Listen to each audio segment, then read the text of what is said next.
Welcome, future adventurers. My name is Biggles.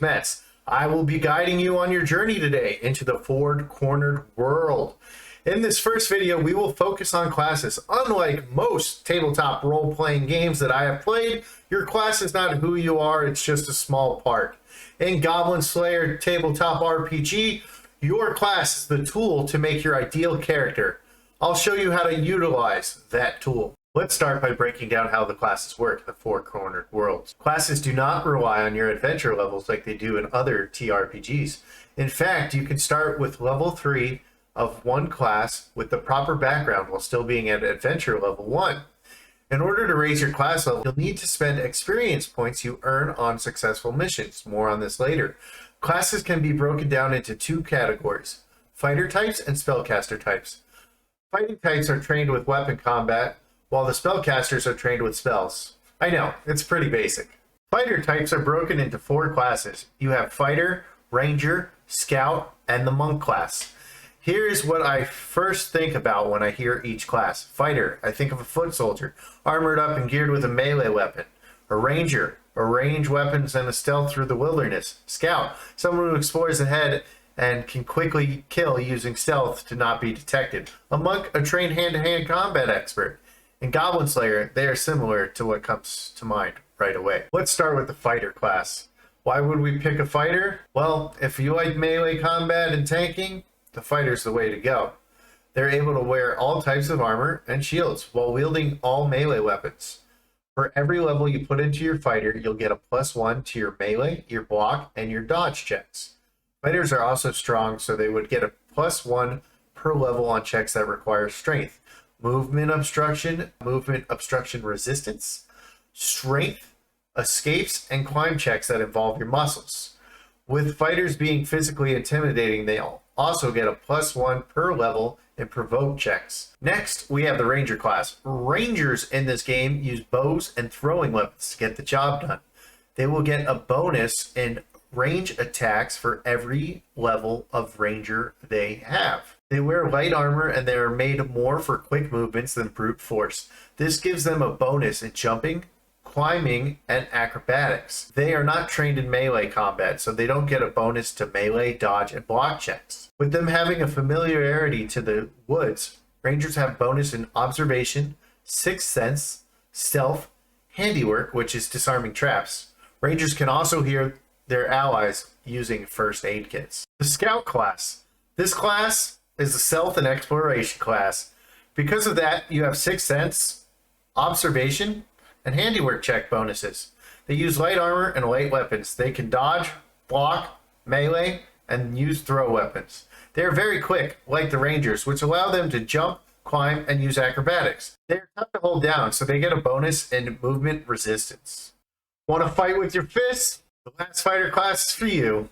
That's the Monk, martial art expert. Gets bonus in dodging, melee attacks, and throwing weapons. Like the fighter, they are strong, so they have a bonus to strength, movement obstruction resistance, escape, and climb checks. They are also very quick, so jumping and acrobatics are a thing they are very good at. They don't wear armor and they use throwing weapons, their fists and staves. Next, let's focus on the spellcasters. The spellcasters are limited to a certain amount of spells per rest. Unlike their fighter type classes, casters don't get any bonuses to weapon attacks, but they do get bonus to spell use and spell maintenance checks. The 4 classes are Sorcerer, Priest, Dragon Priest, and Shaman. Each of these classes have their own magic system. There will be a video where I focus on just the spells. Let's start with the Sorcerer. The Sorcerer uses Words of Power, which are intelligence-focused spell modifiers. Sorcerers have scholarly backgrounds, so they get bonuses to monster, general, and magical knowledge checks. They can use light armor and light shields. Post-edit Biggles here. The next 3 classes use Psyche Focus for their spell use modifier. Priests are your religious characters. Based on the god that they worship, they will have access to certain miracles. Priests are also known as the healers, so they have bonuses to first aid check as well. They also have knowledge of monsters, giving them level bonuses to those checks as well. Although they are not trained with any weapons, they can equip all armors and shields. Dragon priests are very similar to priests. However, they have the access to the ancient dragon arts, Most dragon priests are of the lizard men. They also have bonuses when it comes to monster knowledge and first aid. Dragon priests are more resistant to intelligence and psyche attacks. They can also use all armors and shields. The shamans use catalysts to have access to their spirit arts. To me, the shamans are much more of a utility type spellcaster. They have so much versatility. They have a bonus with monster knowledge. They are also harder to sneak up on and have a bonus of 6th sense. They are geared with light armor and light shields. Now, what's really cool about the Goblin Slayer tabletop is you can mix and match these classes much easier than other tabletop games. Since your class is not locked behind your adventure level, you can spend your experience points you get from each adventure.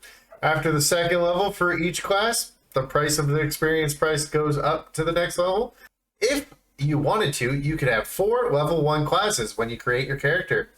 There are classes and architects in other games that are technically not in Goblin Slayer, but due to the customization, you can make them in this game. Want to play a paladin or religious warrior?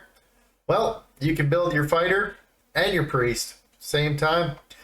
Want to be a magical archer? You can put points into sorcery or shaman with points in ranger. Customization and combos can be put together are insane. Now I shall go over how to acquire the classes. In order to get the classes, you must spend the experience points from each successful mission that you complete. At the character creation, you start off with 3,000 experience. This can get you 3 level 1 classes, a level 1 class, a level 2 class put together. I will show a chart. Let me explain why that is. Each level costs a certain amount of experience, and the cost goes up the higher the level. For the first 2 levels, it's 1,000 each. When you hit level 3, the cost will start to go up by 500 to level 5. So for levels 3 and 4, the cost would be 1,500, then 2,000, and 5 would be 25,000. The cost continues to climb. Level 6, it will increase by 1,500. Then level 7, it will increase by 2,000. Then to 8, 2,500. Then 9, another 3,000. Classes end once you hit level 10. 12,500 experience to hit max level in the class. Max level, you'll need to spend 45,000 points. If you play enough, you can hit max level on every class in the game but one. The only restriction with classes is you cannot be a priest and a dragon priest at the same time.